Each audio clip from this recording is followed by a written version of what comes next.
Oke, Ibu semuanya kita mulai. A'udzu billahi minasyaitonir rajim. Bismillahirrahmanirrahim. Assalamualaikum warahmatullahi wabarakatuh. Waalaikumsalam warahmatullahi Waalaikumsalam wabarakatuh. warahmatullahi wabarakatuh.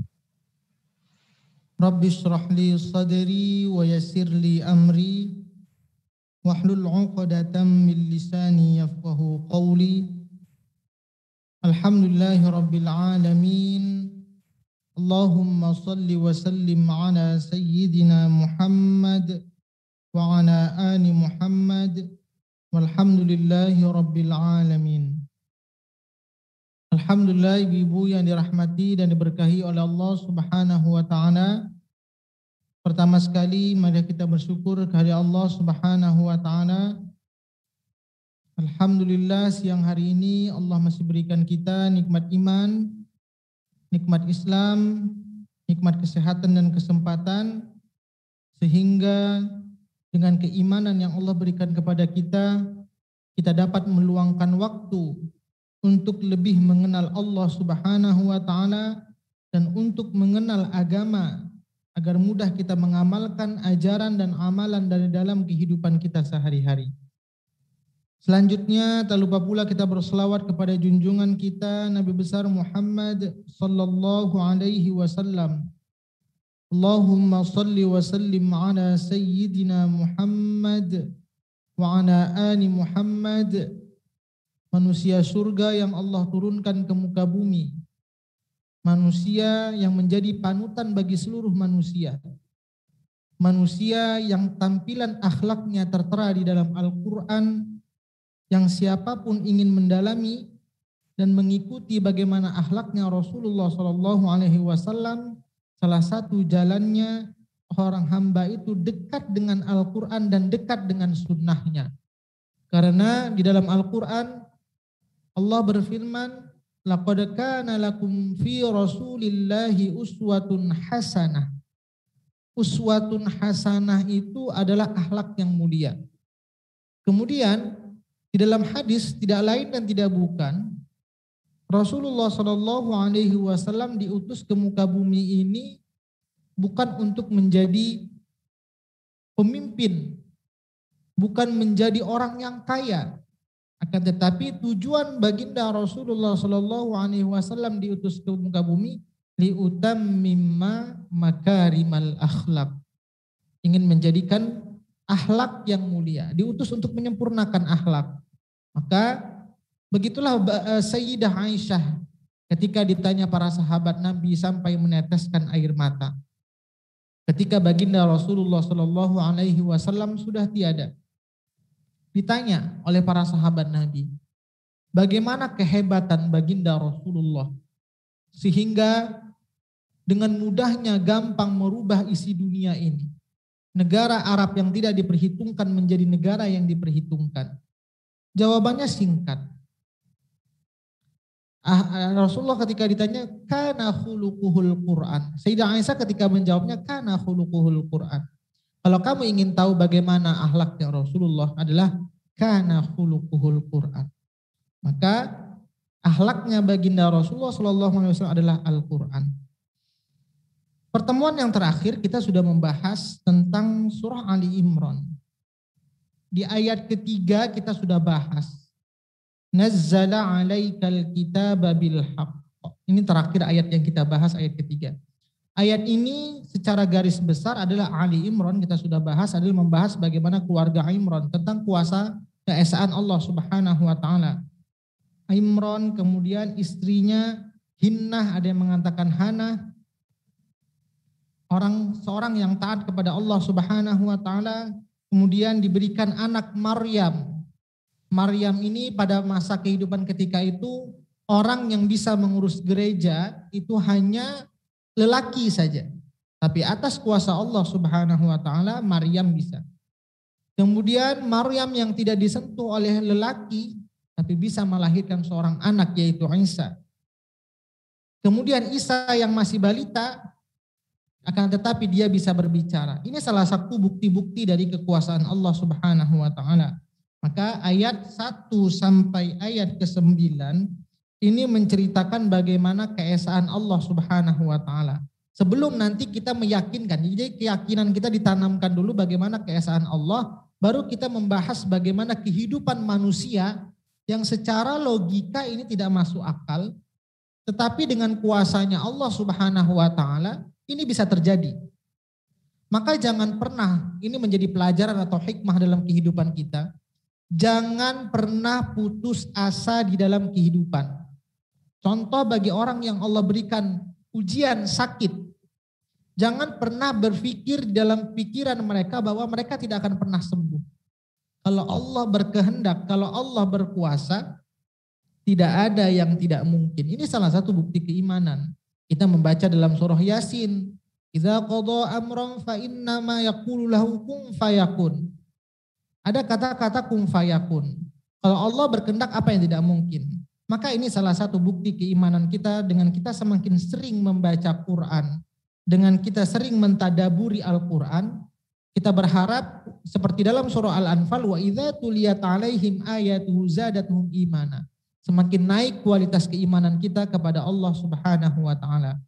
Maka kita sudah buka kemarin surah Ali Imran terdiri dari 200 ayat, diturunkan di Madinah, maka dia dinamakan surah Madaniyah. Kemudian ayat pertama Alif Lam Mim ini wallahu a'lam, hanya Allah yang mengetahui maknanya. Tapi sebagian ulama mencoba untuk mentafsirkan. Sebagian ulama yang lain tujuan dari ayat ini adalah untuk membantah bagaimana orang-orang kafir atau orang-orang Arab ketika masa itu bisa tidak mereka membuat seperti Al-Quran. Kan dikatakan kemarin kita sudah bahas, ada yang membuat 30 juz tapi tidak mampu. Kemudian suruh membuat lagi 10 surat tidak mampu. Membuat lagi 1 ayat juga tidak mampu. Nah bahkan bukan 1 ayat saja, membuat huruf-huruf yang pendek, huruf muqatta'at ini, orang kafir sekalipun tidak akan mampu. Inilah salah satu bagaimana kitab Al-Quran inilah kitab mukjizat yang tidak mungkin seluruh manusia dan jin kalau dikumpulkan di muka bumi ini hanya membuat susunan kata contoh seperti kalimat Alif Lam Mim. Ini salah satu kemukjizatan dari Al-Quran. Yang kedua, Allahu la ilaha illa huwal hayyul qayyum. Bahwa Allah tidak ada Tuhan selainnya yang patut disembah. Kemudian Allah itu adalah Al-Hayyu, yang maha menghidupkan. Kita sudah bahas apakah yang sebenarnya dikatakan seorang hamba itu hidup, atau Allah yang maha hidup dan tidak akan pernah mati. Nah kalau kita ini kan disuruh untuk bagaimana menyifati, mengikuti sifatnya Allah Subhanahu wa taala. Salah satunya seseorang hamba itu dikatakan hidup paling tidak memiliki 3 unsur. Dia bergerak, memiliki rasa dan tahu. Kalau orang yang tidak bergerak, tidak memiliki rasa dan dia tidak tahu, itu sudah tidak dikatakan seorang itu hidup lagi. Jadi orang meninggal, dia nggak punya rasa, nggak tahu. Kemudian dia tidak bergerak. Itu sudah tidak hidup lagi berarti. Akan tetapi beda antara Allah dengan manusia. Kalau Allah hidup selamanya kekal, tapi manusia ada batas kehidupannya. Maka kalau ada dari orang Nasrani mengatakan bahwa Isa itu adalah Tuhan, ini salah satu bukti. Kalau kita membaca Injil, kitab Injil zaman sekarang mengatakan bahwa Nabi Isa itu adalah Tuhan. Padahal di dalam Quran itu tidak pernah dikatakan bahwa Nabi Isa itu adalah Tuhan. Ini salah satu bukti. Kitab-kitab yang terdahulu itu sudah tidak murni lagi. Maka itulah salah satu keyakinan Quran ini nanti di sini membenarkan kitab-kitab dari sebelumnya. Allah itu maha hidup. Kemudian Al-Qayyum, ketika Allah menghidupkan, Allah itu mengatur kehidupan manusia. Baik yang nampak maupun sampai yang tersembunyi sekalipun, Allah atur sedemikian rupa. Bahkan rumput sekalipun, bahkan hewan sekalipun, Allah itu tetap mengatur kehidupan. Inilah salah satu kuasa Allah Subhanahu wa taala. Kemudian ayat ketiga yang terakhir kita bahas, nazzala 'alaikal kitaba bil haqqi musaddiqan lima baina yadayhi wa anzala at-taurata wal injil. Dia menurunkan kitab Al-Qur'an kepada Muhammad yang mengandung kebenaran. Membenarkan kitab-kitab sebelumnya. Jadi kitab-kitab sebelumnya itu benar. Ini bahasanya sebelumnya. Nah sekarang bagaimana? yang sekarang. Jadi ada bahasa sebelum dan sekarang. Kitab-kitab sebelumnya membenarkan benar isi kandungannya, akan tetapi Quran tidak mengatakan kalau yang sekarang itu Injil, Taurat, Zabur benar. Hanya Quran mengatakan membenarkan dari kitab-kitab sebelumnya. Kemudian dan menurunkan Taurat dan Injil. Jadi kitab-kitab sebelumnya benar, kitab-kitab yang sekarang yang mengatakan adalah Nabi Isa itu adalah Tuhan, padahal Nabi Isa itu bukan Tuhan. Kalau kita lihat di dalam Al-Quran, wa qalatil yahudu Uzairun ibnullah. Kita buka, boleh dibuka Ibu.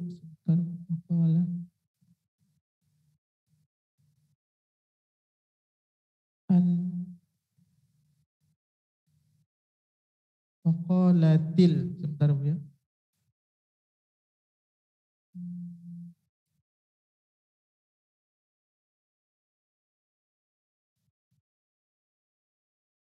Ya, surah At-Taubah ayat ke-30. Surah At-Taubah ayat ke-30.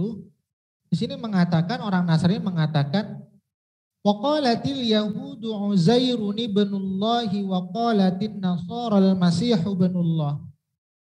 Dzalika qauluhum bi afwahihim yudahi'una qaulal ladzina kafaru min qabl. Qatalahumullah anna yufakun. Surah At-Taubah surah 9 ayat 30. Dan orang-orang Yahudi berkata, Uzair itu putra Allah. Dan orang-orang Nasrani berkata Al-Masih itu putra Allah. Itulah ucapan yang keluar dari mulut mereka. Mereka meniru ucapan orang-orang kafir yang terdahulu. Allah melaknat mereka bagaimana mereka sampai berpaling. Dan kita meyakini Allah qul huwallahu ahad, Allahus samad, lam yalid walam yulad walam yakul lahu kufuwan ahad. Di dalam surah Al-Ikhlas Allah mengatakan, berfirman Allah itu tidak beranak dan tidak diperanakan.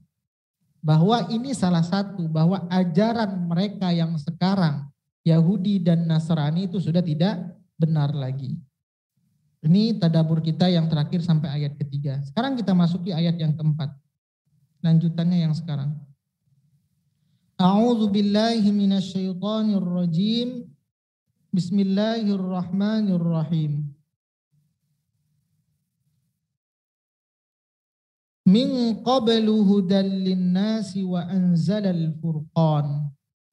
Innal ladzina kafaru bi ayatillahi lahum adzabun syadid wallahu azizun dzuntiqam. Kalau kita melihat Ibu-ibu, di dalam Al-Qur'an di waqaf tamnya itu, di waqaf tam ayat nomor 3, itu di atasnya kalau di Quran Indonesia ada lam alif. Kalau ada lam alifnya, biasanya maknanya masih berkaitan dengan arti sebelumnya.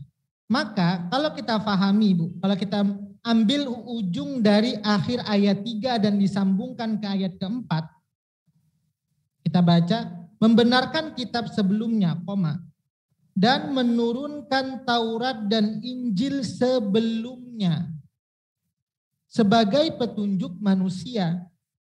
Sebelumnya kitab dan Injil, Taurat, Zabur itu dulu menjadi petunjuk bagi manusia ketika pada zaman Nabi dahulu. Maka pada kaum Bani Israel itu nabinya sampai Nabi Isa ya Bu ya. Nabi Yakub, kemudian terus sampai ke Nabi Isa itu adalah nabi-nabinya orang Bani Israel. Jadi kitab Taurat, Zabur, Injil ini pada masanya ketika dahulu itu menjadi petunjuk bagi manusia. Akan tetapi ketika Al-Quran sudah diturunkan di ayat keempatnya, maka di sini dan menurunkan Al-Furqan wa anzalal Furqan. Ketika Al-Quran sudah diturunkan, maka isi kandungannya dengan ada yang sekarang itu juga sudah berbeda. Kenapa? Quran ini menentukan bagaimana isi kandungannya itu benar, tidak seperti kitab-kitab yang ada sekarang.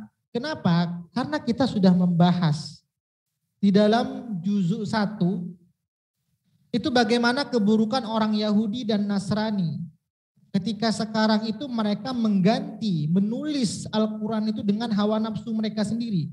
dalam surah Al-Baqarah ayat ke-79. Kita sudah bahas ini bagaimana keburukan salah satu orang Yahudi di Al-Baqarah 79, Yahudi dan Nasrani. Fawailul lilladzina yaktubunal kitaba biaydihim thumma yaquluna hadza min 'indillahi liyashtaru bihi thamanan qalila fawailul lahum mimma katabat aydihim wa wailul lahum mimma yaksibun.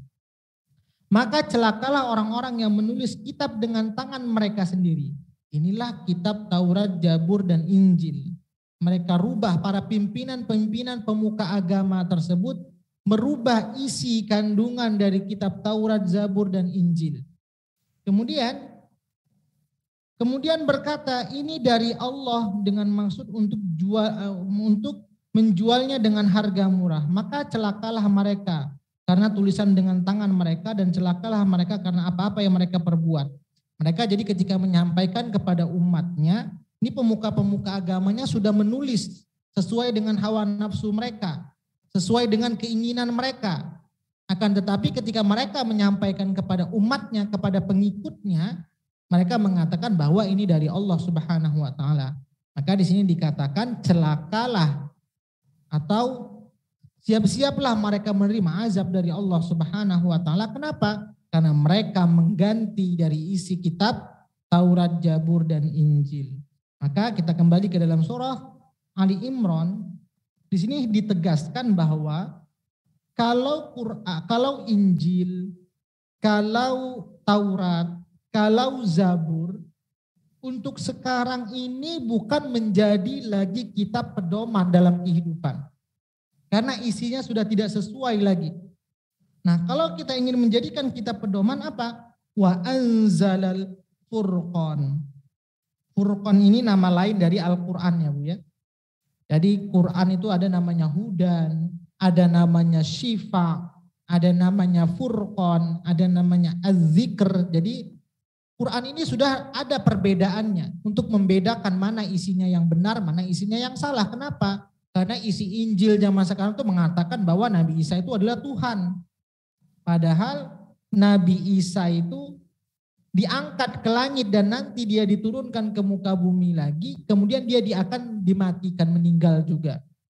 Jadi kalau seandainya mereka mengatakan bahwa Nabi Isa itu Tuhan, seharusnya Tuhan itu tidak mati. Al-Hayyu, maha hidup. Tapi nanti Nabi Isa itu akan turun ke muka bumi, dia juga tetap akan meninggal. Kenapa? Karena seluruh makhluk yang ada di bumi ini tidak kekal. Maka Nabi Isa juga nanti akan meninggal. Kemudian innal ladzina kafaru bi ayatillahi lahum adzabun syadid. Sesungguhnya orang-orang yang ingkar, ini bahasanya kafir. Innal ladzina kafaru, kalau bahasanya kafir diterjemahkan ingkar. Ingkar di sini bukan mesti orang non-muslim saja. Bahasa kafir ini saya sering ulang-ulang. Kalau ini ada Quran, saya pakai background, anggap aja ada buku ya, ada buku penutupnya. Itu kalau bahasa Inggris dikatakan cover. Kalau kita sudah orang menjadi bahasanya kafir, penutup. Kenapa dia dikatakan kafir? Karena hatinya tertutup kepada Allah. Nah ini juga innalladzina kafaru bi ayatillah. Orang-orang yang ingkar terhadap ayat Allah, baik orang non-muslim, baik orang Islam sendiri yang hatinya enggak ada terpaut sedikit pun kepada Quran, kemudian dia tidak meyakini isi kandungan Al-Quran, padahal kalau setiap surat itu Bu ya kita sudah bahas.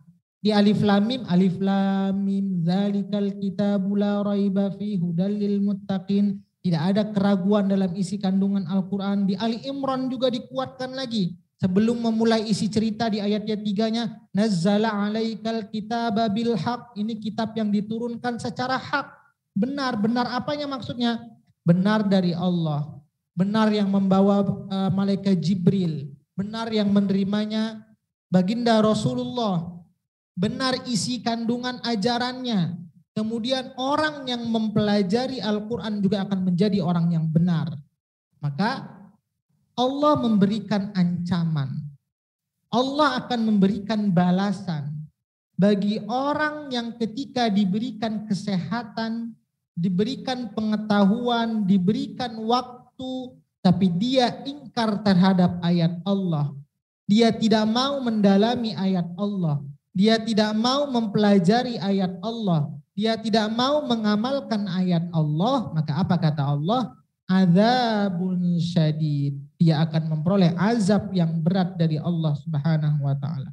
Saya sudah pernah sampaikan ke ibu-ibu, seorang hamba itu diazab, ada atau diazab atau dihukum, ada beberapa tingkatan. Yang pertama, Allah tidak akan mengazab suatu hamba kalau hamba itu tidak tahu, kemudian disuruh untuk tahu, dipaksa untuk tahu, dia nggak mampu. Siapa orang yang seperti itu? Yaitu orang gila. Orang gila itu dia nggak tahu.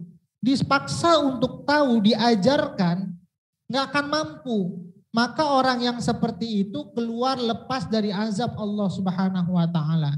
Jadi kalau ada orang yang katanya nggak mau mendapat hukuman dari Allah Subhanahu wa taala, ya salah satu jalannya jadi orang gila saja ya Bu ya.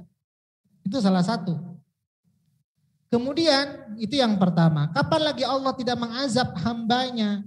Ketika hambanya melakukan kesalahan, kemudian hamba tersebut bertobat kepada Allah Subhanahu wa taala. Maka orang yang seperti ini terlepas dari azab Allah Subhanahu wa taala. Kemudian itu tadi yang tidak kena azab, yang tidak tahu dan dia tidak mampu untuk tahu. Kemudian yang lepas dari azab, dia salah kemudian dia bertobat. Kemudian siapa yang kena azab? Tadi kan lepas, sekarang yang kena azab.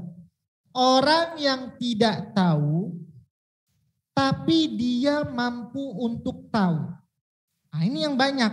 Dan inilah orang-orang yang ingkar, kafir kalau kita bilang ditutup. Dia punya waktu 24 jam. Tapi waktu untuk Qur'annya ditutup. Waktu untuk belajar agamanya ditutup.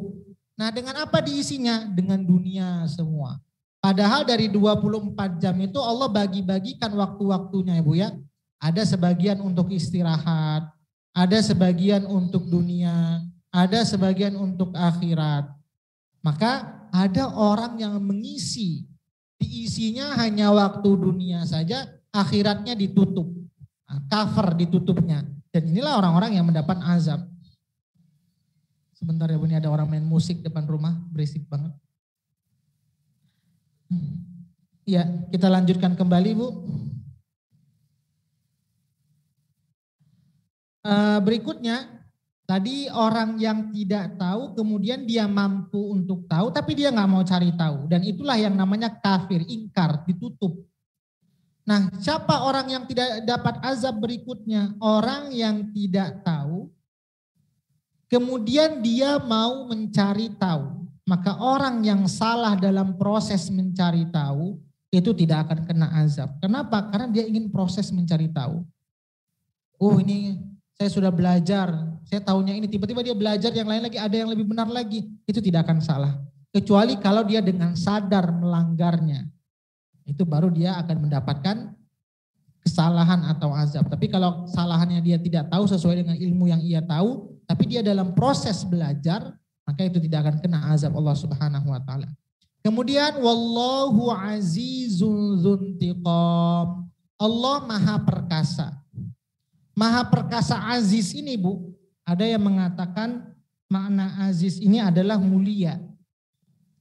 Ada juga yang mengatakan makna Aziz ini adalah perkasa. Siapakah seorang itu yang dikatakan dia perkasa? Bagaimana kan ini Aziz ini kan sifat Allah. Jadi sifat Allah ini bagaimana kita tiru Ibu ya. Siapakah seorang itu yang dikatakan perkasa? Siapakah seorang itu yang dikatakan mulia? Jadi aziz itu bisa dikatakan dia artinya perkasa atau bisa diartikan mulia. Paling tidak ibu-ibu ada 3 syarat. Tadi yang dikatakan orang hidup memiliki 3 syarat. Pertama dia gerak, memiliki rasa dan tahu.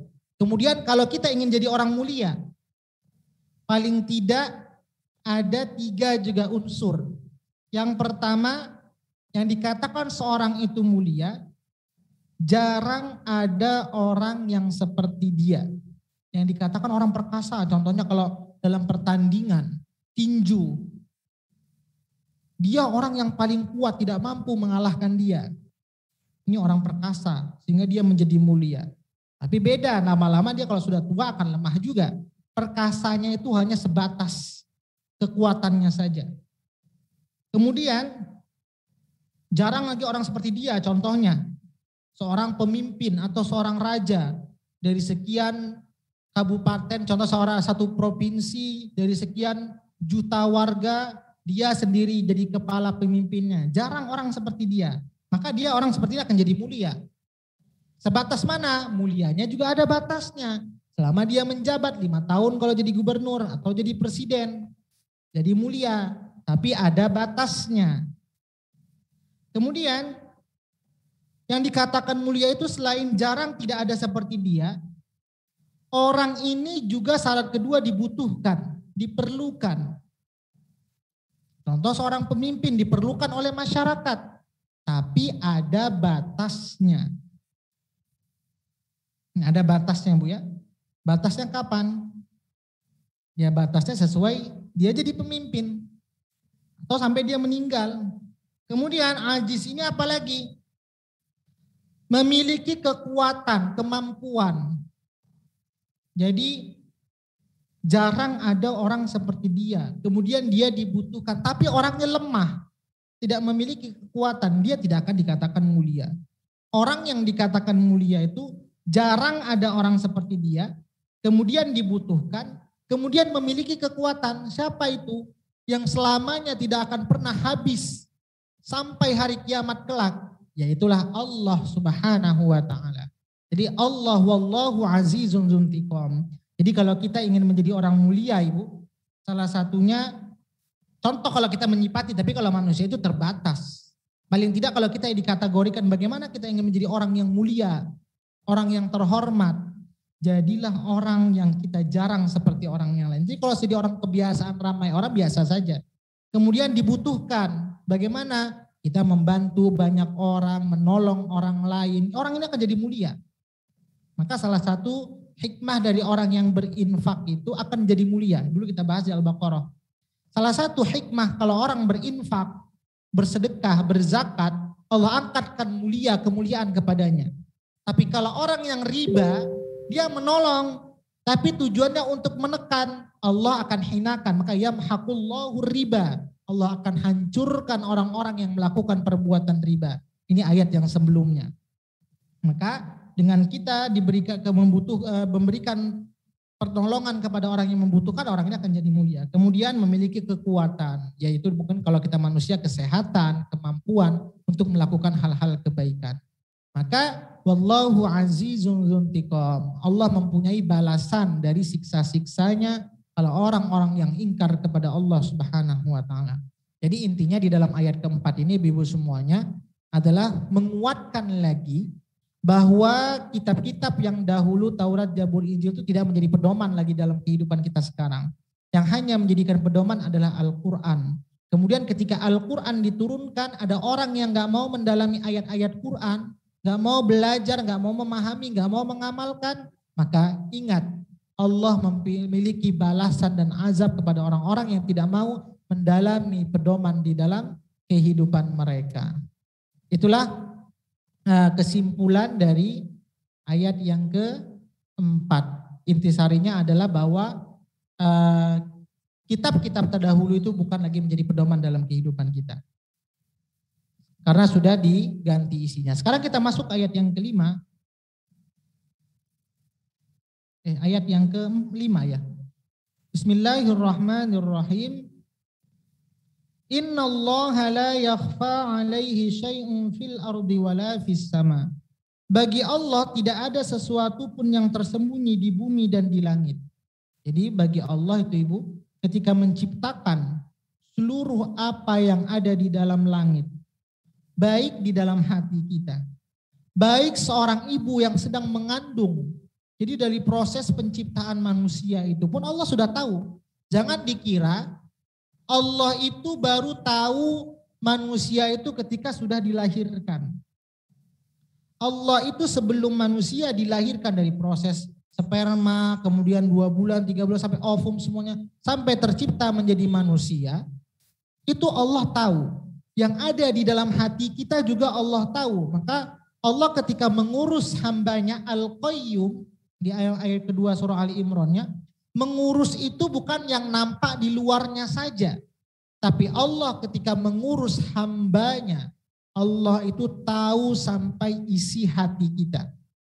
Maka sebelumnya penutup dalam surah Al-Baqarah kita bahas Ibu ya. Kalau orang melakukan niat baik, niat saja Allah catat. Karena Allah tahu niatnya ini karena Allah.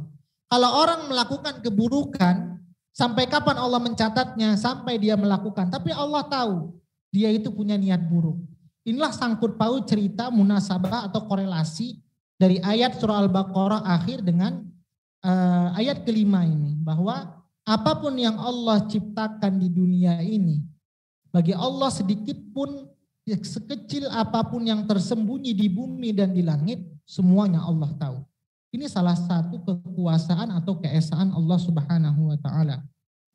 Maka rencana bagaimana nanti Nabi Isa dihanyutkan bisa selamat, bagaimana skenarionya bisa bertemu dengan orang yang memusuhi, apabila anak laki-laki lahir akan dibunuh ketika pada masa Fir'aun, tapi seorang laki-laki itu diselamatkan tinggal dengan Fir'aun, seorang Maryam yang tidak ada suaminya tapi bisa menjadi memiliki anak. Ini salah satu bagaimana Allah semua sudah punya rencana dan Allah yang maha tahu apa rencana Allah yang terbaik untuk hambanya. Kemudian di ayat yang ke-6, huwallazi yusawwirukum fil arhami kaifa yasha la ilaha illa huwal azizul hakim. Dialah yang membentuk kamu dalam rahim. Nah, ini tadi saya katakan, jangan dikira Allah itu baru tahu manusia itu ketika sudah jadi bentuk manusia, lahir ke muka bumi. Allah itu tahu bagaimana proses perkembangan manusia ketika berada di dalam rahim. Jadi huwallazi yusawwirukum. Sawwir itu sebenarnya gambar. Kita bahasanya al-khaliqul bari'ul musawwirul. Kalau kita baca Asmaul Husna, al-khaliq pencipta, al-bari al-musawwir itu menggambarkan atau membentuk. Walladzi yusawwirukum fil arhami kaifa yasha. Dialah yang membentuk kamu dalam rahim menurut apa yang dia kehendaki. Nah, sekarang saya ingin gambarkan bagaimana yusawwir. Yusawwir itu menggambarkan. Sehingga dari proses dari sperma sampai bentuk manusia. Ibarat perumpamaannya seperti ini, Bu. Kalau Bu Sri punya tanah. Contoh tanahnya 10, lebar 10, panjang 20. 10 kali 20. Kemudian Bu Sri pingin bangun rumah. Maka langkah yang pertama, siapa yang dipanggil Ibu? Tukang ukur. Khalik, tukang ukur, penciptanya. Diukur dulu. Jadi ibarat khalik itu diukur. Mau cuma punya tanah 10 kali 20. Tapi mau buat rumahnya 20 kali 40 tidak akan mungkin. Itu sudah memakan lahan orang lain. Maka diukurlah, oh kalau mau buat rumah berarti kita pakai 9 kali 15 mungkin supaya punya halaman depan belakang. Kemudian setelah diukur, apa yang kita panggil? Tukang gambar. Maka dipanggil tukang gambar. Oh gimana bentuk rumahnya? Atau permintaan dari tuan rumahnya atau tukang gambar terserah. Sudah digambar. Kemudian sudah dipanggil tukang gambarnya, apa lagi yang dilakukan? Dipanggil tukang bangunannya. Sudah diukur, kamar sekian, luasnya sekian, kemudian dibangun, dipasang pondasi bertahap, sehingga menjadi rumah yang utuh. Begitulah sebenarnya bagaimana proses penciptaan manusia. Allah yang melakukan, kemudian tidak keluar dari ukuran besar dari rahim ibu. Rahimnya mungkin sebesarnya segini, tapi anaknya segini, tidak akan mungkin. Jadi anak itu sesuai dengan besar rahim. Jadi perut ibu segi nggak mungkin anaknya melebihi dari besar ibunya, nggak akan mungkin. Jadi ibarat tanah, tadi bercocok tanam kita sebelumnya sudah bahas. Bahwa dalam proses manusia perempuan itu ibarat bercocok tanam, dulu kita pernah bahas dalam surah Al-Baqarah. Nisa'ukum harsul lakum fatu harsakum anna syi'tum wa qaddimu li anfusikum. Supaya yakin kita buka saja lagi ayatnya. Surah Al-Baqarah ini kita sudah bahas dahulu. Ayat 223, Al-Baqarah 223. Nisa'ukum harsul lakum fatu harsakum anna syi'tum wa qaddimu li anfusikum wattaqullaha wa'lamu annakum mulaquh wa basyiril mu'minin. Istrimu adalah ladang bagimu. Bu Sri punya ladang pingin nanam jagung, tapi sampai kelewatan ke lahan tetangga itu nggak boleh. Tanam aja sesuai dengan lahannya kita. Maka datangilah ladangmu itu kapan saja dengan cara yang kamu sukai dan utamakanlah yang baik untuk dirimu. Bertakwalah kepada Allah dan bertakwalah bahwa kamu kelak akan menemuinya dan sampaikanlah kabar gembira kepada orang-orang yang beriman. Jadi kita kembali lagi dalam surah Ali Imran ayat ke-6. Bahwa istri itu ibarat tanaman. Jadi nggak boleh nanamnya di luar ya Bu ya.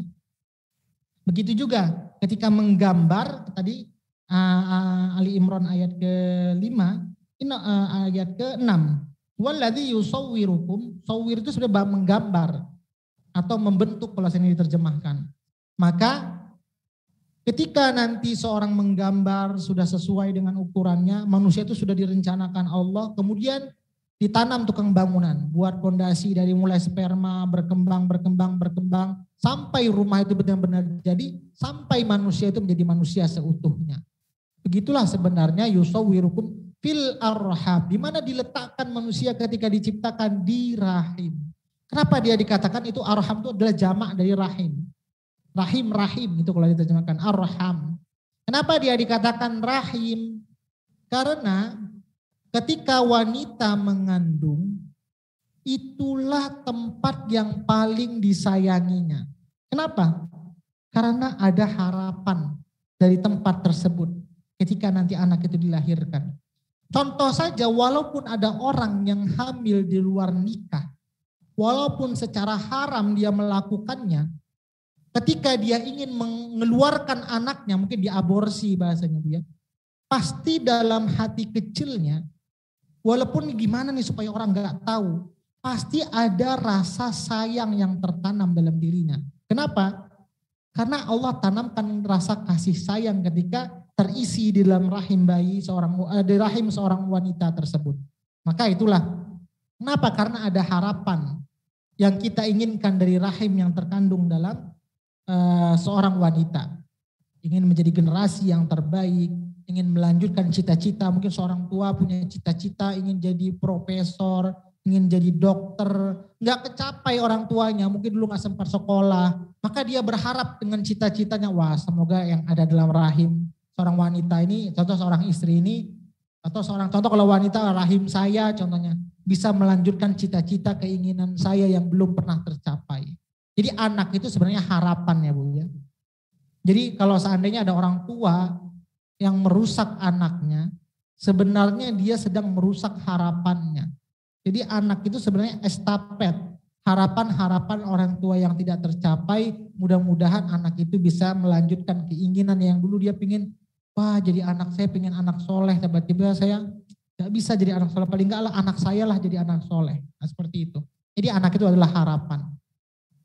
La ilaha illa huwal azizul hakim. Tidak ada Tuhan selain Dia yang maha perkasa dan maha bijaksana. Jadi tidak ada orang atau tidak ada Tuhan di dunia ini yang bisa mengetahui. Nabi Muhammad saja tahu informasi tentang yang ada dalam kandungan itu saja adalah informasinya dari Quran. Taunya dari Allah Subhanahu wa taala. Mana informasinya Nabi Muhammad tahu ketika ditanya tentang rahim, tentang hal yang gaib, itu ada informasi dalam surah Al-Mu'minun. Surah Al-Mu'minun. Surah ke-18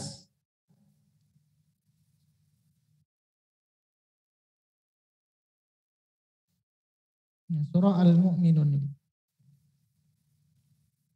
Ayat ke-12 12 sampai ayat ke-14. Surah Al-Mu'minun ayat ke-12.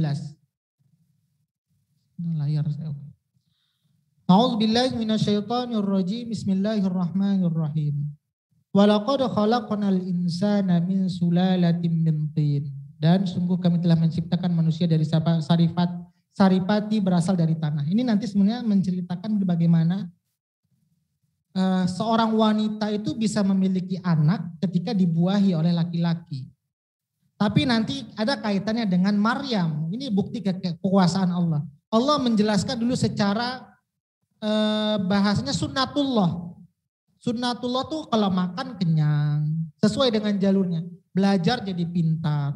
Ada inayatullah, yang namanya kalau disiram itu namanya basah. Yang namanya dibakar itu pasti kepanasan. Itu sunnatullah. Sudah ketetapan, sudah sistem yang tidak bisa dikeluarkan. Tapi ada inayatullah. Apa inayatullah? Keluar dari sistem. Orang kalau dibakar kepanasan. Tapi Nabi Ibrahim alaihissalam ketika dibakar kedinginan.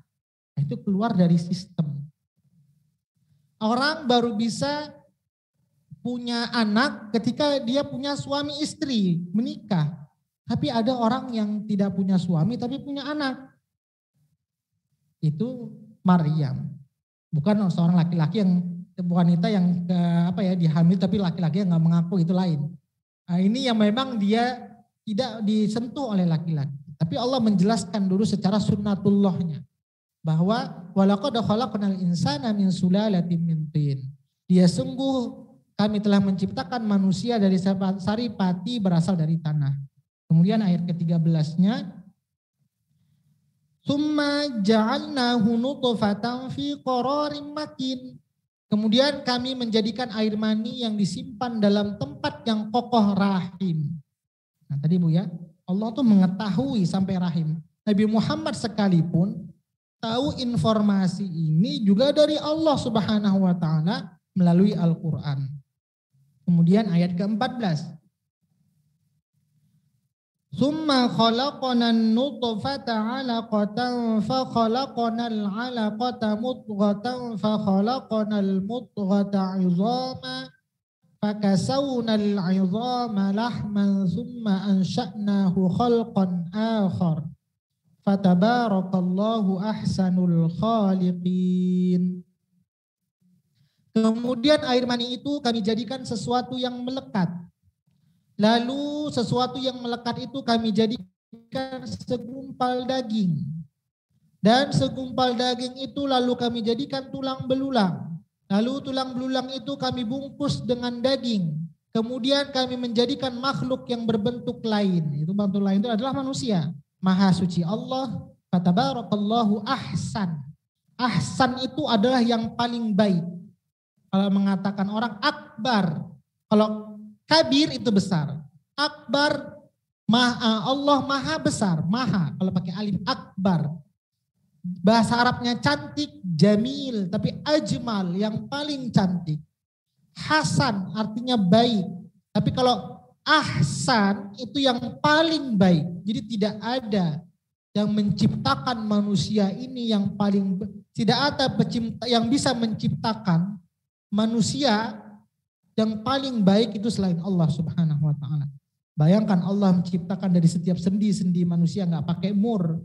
Bayangkan kalau setiap pakai mur. Mungkin kalau seorang yang mungkin seorang pelari, olahragawan lari itu mungkin dengan setiap hari harus berolahraga atau pemain bola. Karena banyak gerak yang mungkin murnya bisa longgar. Harus dikuatkan lagi. Tapi tidak. Allah Subhanahu wa taala dengan kuasanya, secanggih apapun gigi manusia. Saya kemarin mungkin 2 bulan atau 1 bulan yang lalu, hampir setiap minggu saya cek gigi. Di kebetulan sebelah rumah ada dokter gigi. Gigi saya dari SD sakit. Saya tanya, apakah gigi saya ini bagusnya dicopot, diganti gigi palsu atau gigi yang ada saja dipertahankan? Apa jawab dokternya? Sehebat-hebat gigi palsu, kalau dibawa makan, dengan seburuk-buruknya gigi yang kita punya, walaupun sudah bolong, pasti lebih enak dibawa makan dengan gigi yang aslinya.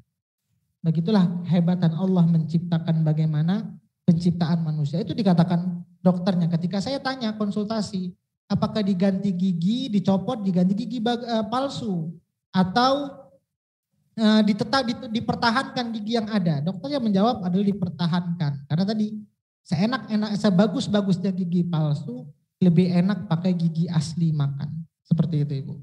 Jadi begitulah Allah menciptakan ahsanul khaliqin. Sebaik-baik penciptaan. Laqad khalaqnal insana fi ahsani taqwim. Itu juga dalam juz 30 ya Bu ya. Laqad khalaqnal insana fi ahsani taqwim.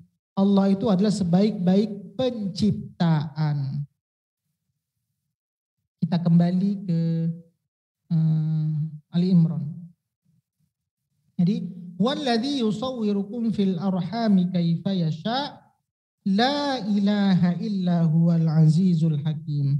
Dialah yang membentuk kamu dalam rahim. Jadi Allah yang membentuk kita dalam rahim.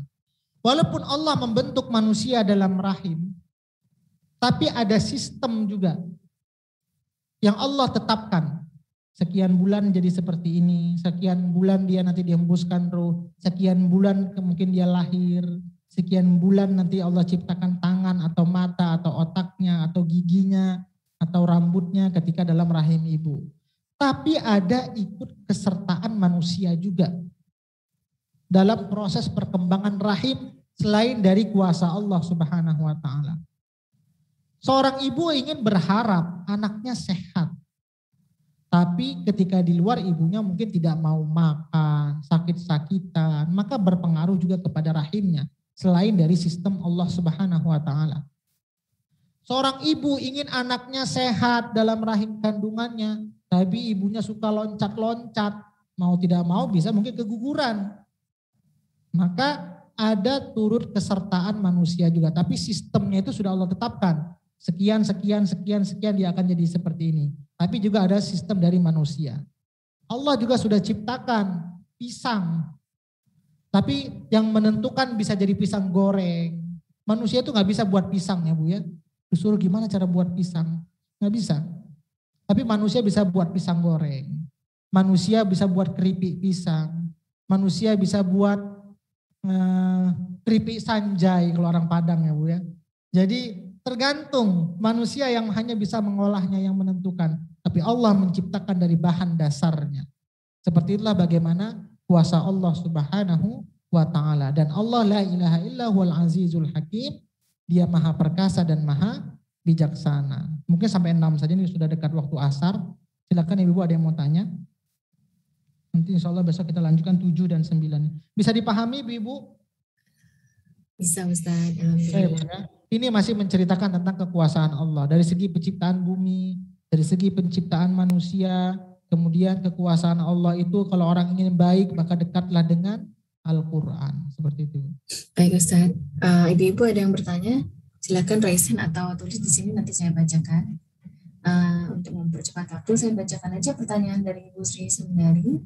Pertanyaannya, apakah yang dinamakan azab itu termasuk kesusahan kita di dunia? Itu pertanyaan Ustaz. Iya. Bahasanya itu banyak-banyak. Ada musibah, ada bencana, ada ujian, ada azab. Ya, jadi beda-beda ya. Ada musibah, ada bencana. Bahasa ada fitnah itu ujian. Ada alladzina idza asabathum musibah, ada musibah. Ada lagi azab, bahasa Quran azabun syadid. Apa bedanya antara ujian, fitnah, kemudian dengan fitnah, musibah, kemudian dengan azab. Ya. Azab ini adalah kapan terjadinya azab? Azab itu tidak ada pengaruh unsur dari orang lain. Ketika si A melakukan kesalahan, maka yang kena azab dia sendiri. Itu azab, tidak ada faktor orang lain. Tapi kalau musibah atau bencana, itu ada faktor orang lain. Contoh, dalam suatu kampung ada orang yang lakukan maksiat. Tiba-tiba di tetangganya atau sekitarnya ada orang melakukan maksiat. Dia diam saja. Tapi dia nggak salah. Maka orang yang seperti ini, walaupun dia tidak salah, dia akan bisa dampak kena musibah atau bencana. Seperti itu, Bu. Itu musibah. Jadi seperti bencana, tsunami. Kalau Allah sudah mendatangkan musibahnya kepada orang, itu tidak pandang lagi, mau yang alim, mau yang tidak alim, semua kena. Nah ujian ini juga penyebabnya dari diri kita. Sama Allah datangkan ujian kepada kita, mungkin faktornya dari diri kita. Allah berikan kita seperti ini, ketika kita tidak bersyukur, itu bisa diuji oleh Allah Subhanahu wa Ta'ala. Tapi kalau musibah itu ada faktor orang lain, bencana, musibah itu sama. Itu ada faktor dari orang lain. Tapi kalau azab ini adalah dari faktor kesalahan diri kita sendiri. Jadi azab ini karena keburukan. Musibah itu tidak mesti keburukan. Ada orang baik, ada orang buruk itu kena. Sedangkan ujian itu orang baik, orang kaya, orang soleh, umum semua manusia akan kena ujian. Baik dari kecil sampai orang dewasa. Ujian itu akan selalu ada, tidak melihat pandang usia. Tidak dia melihat taat, tidak melihat dia tidak taat, itu akan kena ujian. Tapi kalau musibah, itu ada faktor dari orang lain. Ada yang kena, ada yang tidak kena. Tapi azab ini adalah dari kesalahan diri kita sendiri. Ya, itu berbeda. Kalau ujian itu berarti segala sesuatu yang Allah izinkan terjadi pada diri kita, jadi sebagai challenge agar kita bisa mendekatkan diri kepada Allah gitu ya Ustaz ya? Iya Bu. Jadi makanya azab tadi, kenapa tadi salah satu Allah berikan azab bahasa Quran tadi? Innalladzina kafaru, dia nggak mau menutup hatinya dengan Quran. Maka siapa yang salah? Dia sendiri. Maka datang azab. Azab itu memang murni dari kesalahan diri sendiri. Dia sudah dikasih tahu tapi degil gitu ya. Nah benar Ibu. Dan tunggu saja azabnya seperti itu. Ingkar ya, benar-benar ingkar. Kepada ayat-ayat. Kafaru itu bisa dikatakan ingkar tadi, azab. Maka orang yang ingkar, azab akan segera datang seperti itu. Ya baik. Bu Sri mungkin mau bertanya langsung atau itu cukup menjawab atau ada ibu bilang lain? Silakan. Terima kasih Bu Ilse. Saya kira cukup jelas. Sebab tadi kan saya tanya ajab itu, pertanyaan apakah yang dinamakan ajab itu termasuk kesusahan kita. Sekarang udah terjawab. Ya. Berarti ya kan beda-beda. Karena keingkaran Bu. Perintah keingkaran. Allah kita tantang. Kita langgar, datang azab. Tidak nurut perintah ya. Ya benar Ibu. Terus tapi sudah kalau tahu. uji musibah itu orang baik, orang nggak baik kena. Iya. Musibah. Kesusahan itu adalah. Ya contoh jatuh di jalan kena musibah. Orang sehat, orang taat, orang nggak taat. Mungkin kecelakaan, sakit. Itu juga ya orang alim, tidak alim, orang taat, tidak taat semua kena. Ada orang yang tidak mempercayai berdekatan dengan Allah dan mengaji ataupun sholat gitu, menjalankan perintahnya. Itu dia tidak percaya bahwa akan merubah keadaan yang tidak baik menjadi baik. Jadi dia enggan melakukannya karena ketakutan. Nanti ada ujian ini, ada ujian itu. Padahal saya sederhana ya. Kalau kita cinta aja nggak usah mikirin, kali nggak mau mikirin Allah, cintai aja Al-Quran. Kalau bisa bacanya kan keren gitu bahasanya ya, sederhanakan saja supaya bisa cinta gitu. Tapi susah betul, itu gimana ya Ustadz? Untuk mengingatkannya, memberi contohnya gitu. Maksudnya kalau kita mau hijrah langsung, memang nggak mungkin bisa. Apalagi kebiasaan yang dilakukannya itu jauh daripada kebiasaan gitu. Tapi secara bertahap, mana yang bisa dilakukan dan lebih mudah, itu kan bisa membantu gitu. Tapi sederhanakan aja dengan, ya nggak usah pakai istilah-istilah Islam lah, sederhanakan dengan cara kita. Oke, apa gitu. Ya, ini pesan Buya Hamka, gimana orang yang sulit sekali ingin berubah. Pertama, ada 3. Yang pertama ada 3. Gimana caranya orang bisa berubah atau istiqomah, sudah baik juga jadi istiqomah. Yang pertama, buat lingkungannya menjadi lebih baik. Jadi dia merasa aneh. Tapi kalau dia orang pingin baik, lingkungannya buruk, mau berubahnya tuh tantangannya berat. Maka biar mungkin dalam satu rumah, dalam satu kampung, banyak orang buat maksiat. Tapi kalau dikelilingnya, atmosfer kebaikannya itu lebih banyak, dia akan rasa enggan. Contoh kalau dalam satu rumah, ada orang yang sulit sekali, gimana lagi caranya. Tapi kalau kita ngikut juga, udahlah saya malas sholat, saya malas ngaji. Dia makin tenang, karena nggak ada rasa malu, nggak ada rasa apa. Tapi kalau atmosfernya dibuat bagaimana rasanya, dia, ini semua suasana udah jadi seperti ini nih. Masa saya nggak tergerak? Nanti ada rasa sendiri yang akan timbul. Maka mudah-mudahan hidayah sampai. Seperti itu, maka hidayah ada yang melalui dengan cara kita, mungkin ada yang Allah mengantarkan. Kalau kita mungkin bisa kita paksa marah-marah, tapi kalau dengan rasa sendiri itu bukti Allah mengantarkan. Jadi pertama lingkungan yang dibuat suasana itu menjadi nyaman. Yang kedua, dulu saya sampaikan ini pesan Buya Hamka, bacaan. Ingin jadi orang baik tapi yang dibacanya enggak baik. Sulit karena mindset. Baca itu akan menjadikan mindset pikiran kita. Bacanya baik, tapi kalau bacanya orang suka baca keuangan, di otaknya akan uang saja. Orang baca kesehatan, di otaknya akan bagi kesehatan saja. Orang baca Quran, di otaknya ya banyak di Quran nih. Ada bagian kesehatan, ada keuangan, pemerintahan, ekonomi, semuanya. Tapi sesuai dengan syariat agama. Maka ini pentingnya, Quran ini adalah kitab yang mencakup seluruh kehidupan. Maka kalau kita baca Quran, mindsetnya juga sesuai dengan tuntunan mindsetnya Quran. Lama-lama jadi akhlak. Maka bacaan juga akan membuat orang jadi baik atau tidak baik. Tergantung bacaannya. Kemudian lingkungan, bacaan. Apalagi setelah itu ada setelah lingkungan, bacaan. Kemudian orang terdekatnya. Jadi orang kampung. Nah siapa saja orang terdekat-terdekatnya. Kalau orang terdekatnya bisa mengajaknya, temannya selalu mengajak kebaikan, insya Allah lama-lama bisa. Kemudian dibarengi dengan doa. Jadi lingkungan, bacaan, kemudian orang terdekatnya. Orang terdekat ini bisa menentukan. Makanya dalam hadis, kalau ingin tahu siapa orang tersebut, lihat orang terdekatnya. Maka orang terdekatnya juga nggak boleh putus asa kalau ingin mengajak orang jadi baik. Seperti itu Ibu. Baik Ustaz, ada lagi. Jadi ya saya simpulkan azab itu berkaitan dengan pribadi ya. Dan itu bisa terjadi di azab di dunia dan juga di akhirat dan di alam kubur.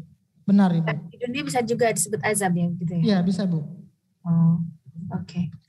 Azab itu dapatnya bukan di dunia saja kan, di sebelum bukan di akhirat saja kan, sebelum kita pulang ke akhirat, di dunia dulu kita dapat. Bisa di dunia, bisa di akhirat Ibu. Dan ada bahasa ada azab kubur juga. Ada bahasanya azab kubur, di kubur juga ada azab ya Bu. Iya iya. Azab itu berarti betul kepedihan. Iya kepedihan. Azab itu kepedihan. Baik. Kalau dalam konteks COVID ini wabah itu terjadi mungkin musibah ya, ujian dan masuknya musibah bisa ujian, Bu. Musibah dan ujian karena semua orang dapat ya. Iya, karena dampak ini. Tidak yang soleh, tidak yang tidak soleh, semua merasakan itu masuk di musibah. Musibah dan itu terjadi sudah ditakdirkan Allah 50.000 tahun yang lampau ya tadi ya. Kejadian ini, gitu, musibah itu. Musibah itu termasuk bisa juga mungkin penyebabnya karena diri manusia tidak menjaga kesehatan, tidak menjaga makanan, tidak menjaga lingkungan sehingga kuman. Tidak taat kepada Allah, itu juga salah satunya. Tapi takdir itu tertulis 50.000 tahun yang lampau gitu Ustaz. Iya, takdir ya. Ya, itu musibah itu dalam kategori takdir bukan Ustaz? Musibah, kalau takdir tadi saya katakan ada qada dan qadar ya Bu ya. Saya mengumpamakan seperti tadi qada itu segala sesuatu ketetapan yang manusia itu tidak mampu. Membuat air laut. Kemudian membuat pisang. Membuat kayu. Manusia tuh nggak mampu membuat kayu. Itu qada ketetapan. Membuat manusia. Tapi qadar ketetapannya itu kadarnya itu dia bisa jadi baik dan buruk kembali kepada manusianya. Qada itu ketetapan yang nggak bisa dibuat. Contoh air laut, pasang surut, itu qadha, sudah ketetapan. Terbenamnya matahari gitu ya. Ya, matahari beredar di dunia ini. Ya. Nah itu qadha, sudah ketetapan, yang manusia nggak akan mampu. Tapi kalau qadha dan qadarnya itu bisa berubah. Baik. Berubah. Seperti tadi, sudah ada pisang, tapi buat pisang goreng, pisang molen, pisang itu manusia mampu. Maka kembali kepada manusia kadarnya itu. Jadi bisa manusia itu menghambat dari musibah, azab itu tergantung dari doa, ketaatan. Halo. Bencana. Bahkan Allah katakan dalam surah itu, "Walau anna ahlal qura amanu wattaqau la fatahna 'alaihim barakatim minas sama'i wal ardh." Kalau orangnya taat pasti bukan malah bencana, tapi keberkahan yang akan didatangkan. Seperti itu, Ibu. Jadi qadar itu bisa kita rubah ya dengan kedekatan kepada Allah, dengan pesanan kita ya. Dengan doa kita, usaha kita. Jadi makanya katanya doa itu bisa memanjangkan umur. Tidak ada orang yang ditakdirkan untuk masuk neraka ya Ustaz ya? Ya, benar. Jadi manusia itu tergantung kadarnya itu ya dengan kitanya sendiri. Dan bisa kita Allah berikan fa'alhamaha fujuraha wa taqwaha. Kita mau memilih jalan fujur atau jalan takwa. Ya, tapi ketika itu terjadi, musibah itu terjadi, itu berarti Allah memang melihat dan maksudnya membiarkan dalam tanda kutip itu jadi kita terimakan karena Allah maksudnya kenapa Allah membiarkan ini terjadi ya suka dipertanyakan dengan kita kan. Iya benar, kembalinya ke kita. Jadi kalau kita tidak kuat-kuat iman, kita akan bilang ini tidak adil. Kenapa Allah biarkan ini terjadi gitu. Nah itu bagaimana menyikapinya Ustaz? Ya, jadi dalam ajaran ini teologi biasa Bu ya, ada pemahaman Jabariyah, ada pemahaman Qadariyah, ada pemahaman ahli sunnah wal jamaah. Ini dalam pemahaman teologi ketuhanan. Ada yang mengatakan bahwa kalau Jabariyah, Qadariyah itu seutuhnya apa yang dilakukan manusia itu pasti Allah yang menggerakkan. Tapi ada yang menantang dari Jabariyah, sesungguhnya apa yang dilakukan manusia itu bukan ada kaitan sangkut paut Allah, manusia seutuhnya. Tapi ahlu sunnah wal jamaah tidak, mengambil jalan tengah. Ada Allahnya, ada manusianya, seperti itu. Ya, kita ahli sunnah wal jamaah ya Ustaz. Iya, jadi ahlu sunnah wal jamaah itu yang tengah. Ada Allahnya, ada manusia ikut serta di dalamnya. Baik, mungkin ini ada pertanyaan dari Bu Rina Nafis atau mau bertanya langsung. Kaum Pompai, kejadian dahulu itu apakah termasuk azab? Kaum Pompai dan kejadian dahulu itu apakah termasuk azab dari Allah Ustaz? Itu dari Bu Rina Nafis. Pertanyaan. Ya, jadi ya seperti contoh kaum Nabi Lut itu kan azab bahasa Quran. Siapa yang salah? Mereka. Sehingga orang-orang yang melakukan kesalahan seperti itu dibenamkan langsung. Jadi itu masuknya azab karena kesalahan mereka. Contoh kaum Nabi Lut. Atau mau bertanya langsung siapa? Silakan Ibu. Ada berapa menit lagi Ustaz? Ini sudah azan di Medan. Sudah azan, oke. Dicukupkan aja atau gimana Ibu? Ini Bu Rara satu lagi mungkin angkat tangan. Satu lagi. Oh ya silakan. Silakan. Ya terima kasih Bu Admin, Pak Ustadz. Saya mau tanya. Bagaimana kalau orang yang kena musibah seperti kebakaran, dia kulitnya kebakar, itu setelah diobati dilakukan operasi plastik dan orang yang normal melakukan operasi plastik. Nah ini menyalahi takdir atau tidak ya Pak Ustadz? Ya. Dari keduanya. Terima kasih Pak Ustadz. Ada bahasanya memperbaiki, ada bahasanya mengubah. Ini dalam fikih kontemporer. Kodrat manusia, contoh orang yang sumbing mulutnya. Kodrat manusia secara normalnya, bibirnya sempurna. Nah, kalau orang yang sudah diciptakan sumbing, kemudian dirapikan bibirnya supaya bisa rata, itu namanya tidak merubah, tapi namanya memperindah, bukan merubah. Kecuali kalau hidung ini kan memang sudah ketetapan, ada yang pesek, ada yang mancung, sudah ketetapan kodratnya. Tapi dibuat jadi panjang sekali. Nah itu namanya merubah. Contoh dagu sudah ketetapan seperti ini, tidak ada yang cacat. Karena memang sudah secara normal ada orang yang seperti ini. Kalau ini kan memang secara normal kodratnya semua bibir dimanapun negara, dia rapi, tidak sampai naik ke atas. Itu maka itu namanya merapikan, bukan merubah. Nah bagaimana kalau ada orang yang sebelumnya contohnya dia tangannya sudah sempurna, bagus. Tiba-tiba kebakaran. Akhirnya tangannya cacat. Tapi asal mulanya tangannya ini bagus sehingga dioperasi plastik supaya bagus. Normal seperti awal semula. Itu namanya mengindahkan, bukan merubah. Karena memang kodrat asalnya itu sudah seperti itu. Contoh gigi. Gigi saya ini nggak rapi. Gigi itu asal kodratnya itu rapi. Kemudian dipasang pakai kawat supaya rapi. Itu masuk merubah atau mengindahkan. Itu boleh, itu mengindahkan. Bukan merubah. Bukan merubah ciptaan Allah. Nah sekarang yang merubah itu laki-laki. Kodratnya sudah laki-laki dirubah jadi perempuan. Itu sudah merubah kodrat. Bukan kadar ketetapannya. Contoh apalagi yang biasa orang operasi. Ya kelamin, laki-laki, seperti itulah Ibu ya. Tapi kalau memperindah itu dibolehkan. Jadi operasi plastik yang untuk mencantikkan itu boleh atau tidak ya Pak Ustadz? Ya. Yang untuk perempuan biasa kadang kan ada sulam muka apa gitu ya. Nah kadarnya itu ketetapannya manusia itu semua sudah cantik. Ahsani takwim. Walaupun dia hitam atau dia pun pesek atau apa. Ketika dia ininya ditinggikan. Itu memang sudah kadarnya ketika ukuran diciptakan sudah seperti itu. Diperindah itu bukan memperindah, itu sudah merubah. Karena itu sudah ketetapannya seperti itu. Ada orang yang ini, kalau gigi ini kan namanya asal mulanya dia rapi. Tapi karena ada yang tumbuh di belakang sehingga dirapikan, tidak merubah. Hanya merapikan itu boleh. Tapi kalau seandainya sudah seperti ini dirubah, ditinggikan atau gimana lagi. Saya nggak ngerti kalau orang-orang operasi itu ya. Tapi kalau sudah ada perubahan itu sudah merubah ciptaan. Berarti kalau mengetatkan muka yang kendur itu pun merubah ya? Ya sama juga Bu ya, ada orang mungkin sudah tua pingin muda terus. Diketatkan terus itu sudah merubah ciptaan. Karena memang orang sudah ketetapan kembali ketetapannya Bu ya. Ya. Ketetapannya di usia yang 70 tahun, kulitnya sudah kendor-kendor dibuat kayak usia 10 tahun, itu sudah merubah ciptaan.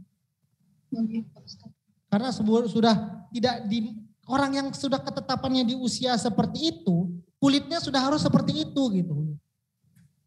Berarti yang kebakaran itu dia dioperasi plastik boleh ya Pak Ustadz? Nah, karena memang mungkin sesuai dengan usianya atau ketetapannya dia sebelumnya bagus dioperasi plastik supaya sehat lagi itu boleh Ibu. Oh iya. Ini ada satu lagi yang raise hand siapa ya Ustadz ya? Saya tak bisa melihat.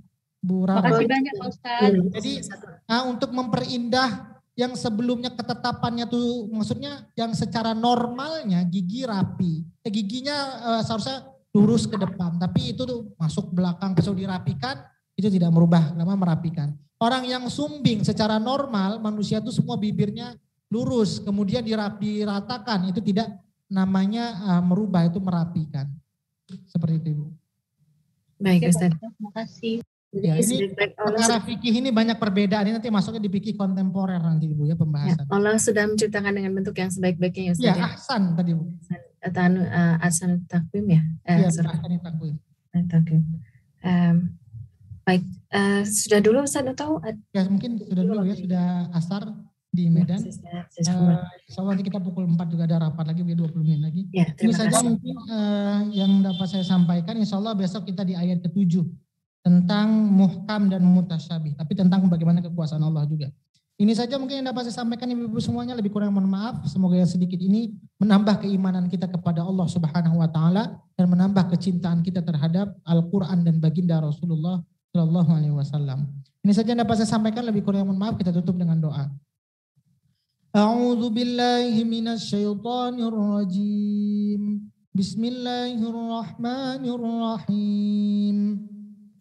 Alhamdulillahi Rabbil Alamin Hamdan yuwafi ni'amahu wa yukafi'u mazidah Ya Rabbana lakal hamdu kama yanbaghi li jalali wajhikal karim wa azimi sultanik Allahumma salli wa sallim ala sayyidina Muhammad Allahumma rahamna bil Qur'an اللهم اجعلنا من أهل القرآن اللهم نور قلوبنا بالقرآن وزين أخلاقنا بالقرآن وادخلنا الجنة بالقرآن ونجنا من النار بالقرآن ربنا آتنا في الدنيا حسنة وفي الآخرة حسنة